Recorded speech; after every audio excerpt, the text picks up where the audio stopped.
सद्गुरु भक्सङ भन्नुहुन्छ, पाकेको केरा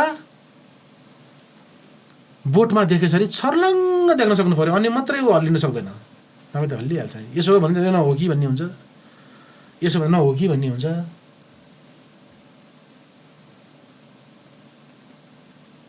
समय लाग्ने कुरा त्यहाँ रहेछ। तर व्यक्ति समय लिने भनेर त्यसैको लागि नै गुप्तवास बस्ने होइन। कर्म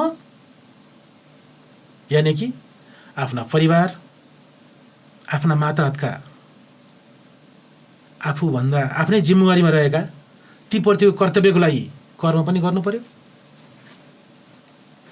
र धर्म कर्तव्य, अर्को कर्तव्य धार्मिक कर्तव्य पनि छ नि।